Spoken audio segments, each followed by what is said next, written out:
tenho certeza que você sabe que a temperatura de ebulição da água, ou pelo menos já ouviu falar, que a temperatura de ebulição da água é de 100 graus Celsius.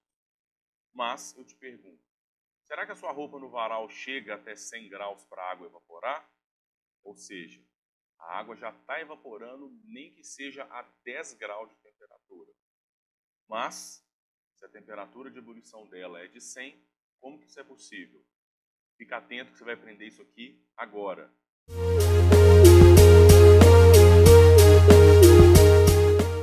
Para você que já me segue aí no Instagram, ou então no nosso grupo do Telegram, aqui a gente está no nosso projeto Química do Zero, que a gente vai aprender, vou te passar todo o conteúdo de química do zero mesmo, de uma maneira lógica, cronológica, que te ajude a compreender essa matéria.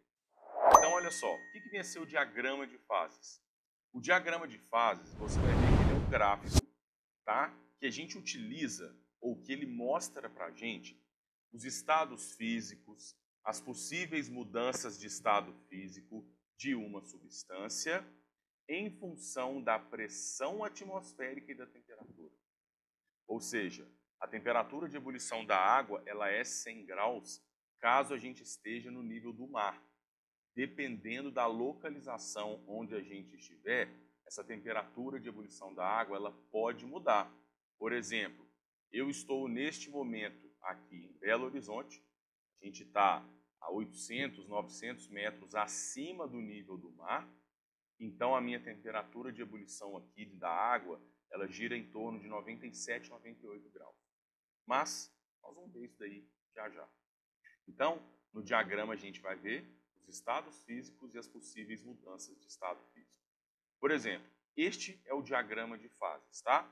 Isso daqui é um exemplo, tá? Um esboço de um diagrama. Eu já vou te mostrar, por exemplo, qual que é o da água, porque cada substância tem o seu próprio diagrama de fases. Então, o diagrama ele é um gráfico, tá? No qual no eixo Y a gente tem a pressão e no eixo X a gente tem a temperatura.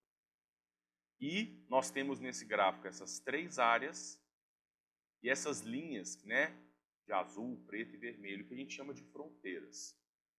Tá, e aí, para que serve esse diagrama? Vamos supor que eu quero saber o estado físico de uma substância numa dada temperatura sob pressão de 1 atm, por exemplo, ao nível do mar. Aí, eu pego a informação da temperatura e da pressão e cruzo nesse gráfico.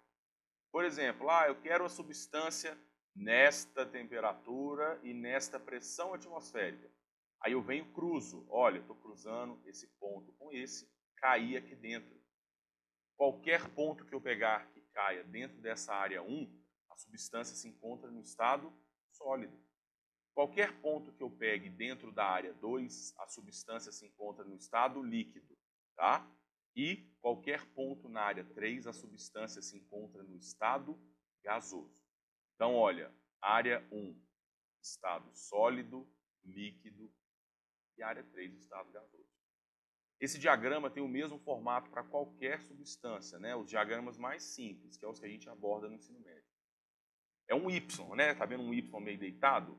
O que muda de uma substância para outra é que esse Y, às vezes, ele pode estar mais torto, ele pode estar mais para cima, mais para baixo. É porque isso varia, lembrando que temperatura de fusão, de ebulição, são propriedades específicas da matéria. Cada substância tem a sua própria. Cada linha dessa, preta, azul e vermelha, são fronteiras que separam as áreas. Então, por exemplo, da área 1 para a área 2, quando eu atravesso essa linha preta, por exemplo, eu estou mudando do estado sólido para o líquido. Então, qualquer ponto que eu pegar aqui em cima dessa linha, a gente está tendo uma fusão. E a temperatura de fusão, ela muda de acordo com a pressão atmosférica. Qualquer ponto que eu atravessar aqui, olha, da área 2 para a área 3, aqui a linha vermelha, por exemplo, olha, qualquer situação, qualquer posição que a gente atravessar do líquido para o gasoso, a gente vai ter uma ebulição, tá? Então, no caso, se eu pegar o ponto em cima da linha, eu tenho a coexistência dos dois estados ao mesmo tempo, líquido e gasoso, já que eu estou tendo uma mudança de estado. Eu vou analisar o diagrama de fases da água em 1 minuto, e aí tudo vai ficar mais claro. Nós vamos trabalhar com valores reais. Esse ponto A que está aqui, a gente chama ele de ponto triplo, E o ponto triplo é um ponto no qual a minha substância se encontra nos 3 estados físicos ao mesmo tempo. Como que isso é possível? Sim, isso é possível, mas é num único ponto, então é muito difícil a gente conseguir isso. Em laboratório a gente consegue, né, utilizando equipamento que mantém a temperatura fixa, a pressão fixa, mas não é fácil. Dica, no YouTube tem um vídeo do ponto triplo, acho que do hexano, pesquisa aí, ponto triplo do hexano. Ou então eu vou colocar o link para você ver aí, tá bem? É muito legal, você vê a transição entre sólido, líquido e gasoso ali em fração de milésimos de segundo. Como eu disse, é muito difícil a gente segurar num único ponto. Mas a gente está ali meio que segurando num único ponto e variando um pouquinho. Então você vai ver no vídeo, sólido, líquido, gasoso ali, tudo trocando de estado muito rápido. Já o ponto B, ele é chamado de ponto crítico, e acima, pressões e temperaturas acima deste ponto, a gente diz que a substância se encontra num estado de um fluido supercrítico, tá? Ela tem propriedades de líquido e gasoso ao mesmo tempo, mas isso aqui é mais ou menos teórico. Deixa eu te mostrar então o diagrama de fases da água, e aí tudo vai ficar mais claro. Tá aí. Este é o diagrama de fases da água. Lembra, área 1, que é essa área da esquerda aqui, a esquerda do Y, né? Nós temos o estado sólido, aqui dentro do Y o estado líquido, e aqui é o estado gasoso. Aí vamos pensar que a gente está lá, tipo, por exemplo, ao nível do mar. A gente está na praia, tá? No Rio de Janeiro, ao nível do mar. E ao nível do mar, a pressão atmosférica é de 1 atm. Isso quer dizer, então, que qualquer temperatura que eu pegar aqui, olha, sob 1 atm, a água se encontra no estado sólido. E aí, quando ela rompe essa fronteira aqui, olha, essa linha do sólido para o gás, desculpa, do sólido para o líquido, ela está sofrendo uma fusão. E a temperatura de fusão da água sobre 1 atm, ela é de 0 graus Celsius. Se a gente continua aumentando a temperatura da água, agora, acima de 0, sob 1 atm, ela se encontra no estado líquido. E olha lá, olha no gráfico mexendo. Estado líquido. Quando, sob pressão de 1 atmosfera, ela atravessar essa fronteira aqui do líquido para o gasoso, é quando ela entra em ebulição.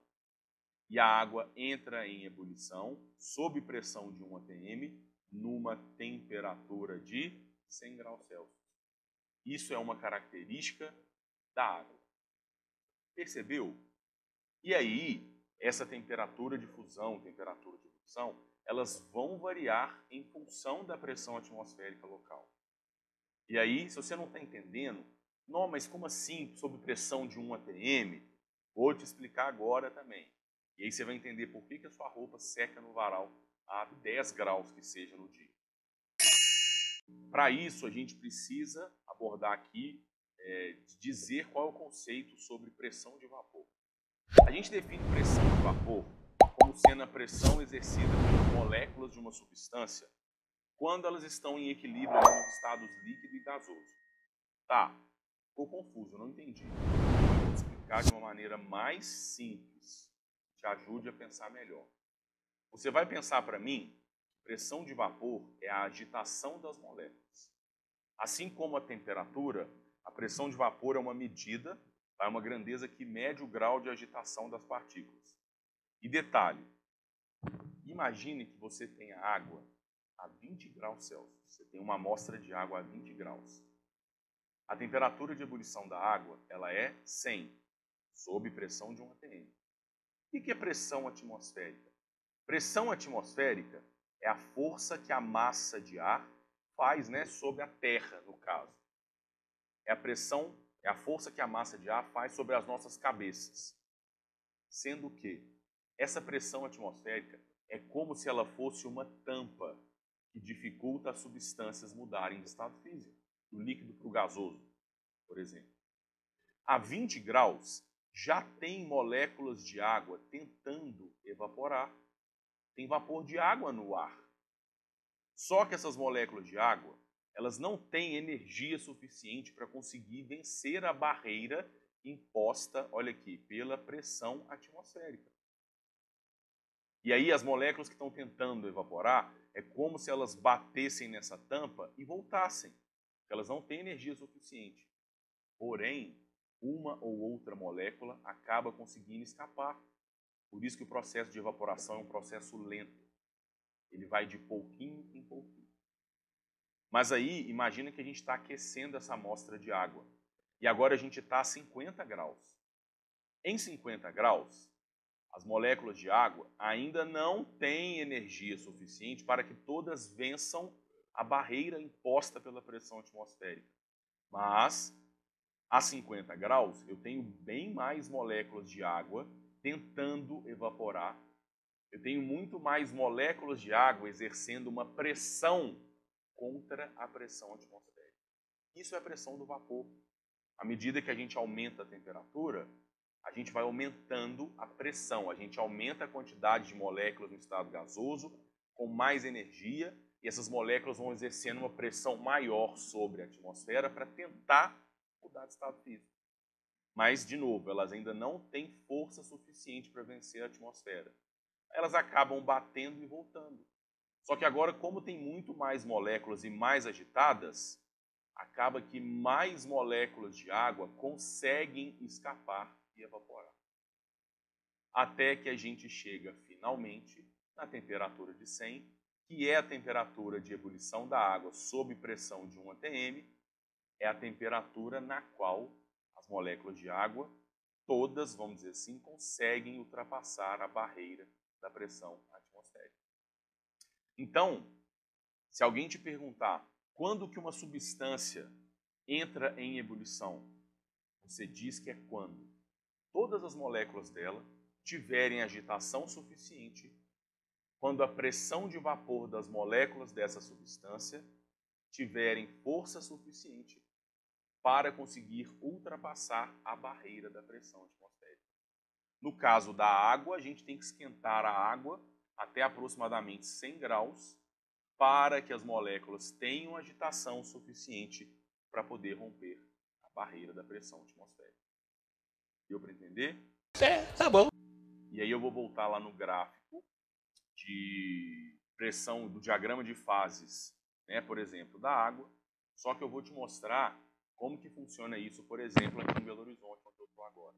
Tá aí, de novo, o diagrama de fases da água, só que eu peguei só um pedaço dele. Olha só o que eu fiz. Este é o gráfico do diagrama de fases. Sólido, líquido, gasoso. É como se eu tivesse pego só essa parte aqui, olha, para a gente analisar o estado líquido e o estado gasoso. Sendo que eu estou te falando que esse gráfico é da água, tá? E a nossa pressão aqui no eixo Y está em milímetros de mercúrio. Caso você não saiba, isso é uma coisa que é abordada em física, tá? Pressão de 1 atmosfera corresponde a 760 milímetros de mercúrio. Então eu vou procurar aqui, mais ou menos 760 milímetros de mercúrio é a pressão no nível do mar. A gente tem que esquentar a água até uma temperatura de aproximadamente 100 graus para que ela consiga ultrapassar a barreira do líquido para o estado gasoso. Em Belo Horizonte, eu estou acima do nível do mar. A pressão atmosférica aqui é mais baixa. Lembra que no alto da montanha o ar é rarefeito, falta ar. A gente combinou agora que pressão atmosférica é uma tampa natural que dificulta, atrapalha a substância passar do líquido para o gasoso. Se em Belo Horizonte eu estou num ponto mais alto, se a minha pressão atmosférica é mais baixa, se a tampa que a água tem que empurrar para entrar em ebulição é mais fraca, a água entra em ebulição numa temperatura mais baixa. Lembra que pressão atmosférica é uma barreira. Em BH, essa pressão atmosférica é mais baixa. E aí, para vencer uma barreira mais baixa, isso ocorre numa temperatura também mais baixa. A temperatura de ebulição da água lá no Monte Everest, ela gira em torno de 70 graus. Por quê? Porque a pressão atmosférica lá é baixíssima. E como que funciona, você já deve ter se perguntado isso, como que funciona a panela de pressão?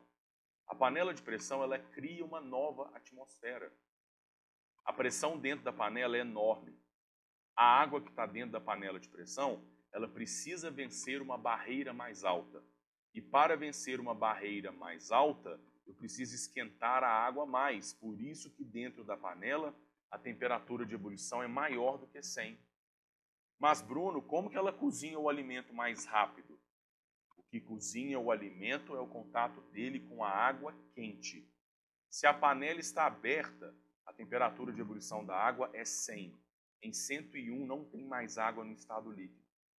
Dentro da panela de pressão, vamos supor que eu consigo fazer a temperatura de ebulição da água ir para até 110 graus. Isso quer dizer que até 109 tem água no estado líquido. E aí, se eu tenho água no estado líquido mais quente, se o alimento está abraçado por uma água mais quente, isso é bem melhor para ele cozinhar.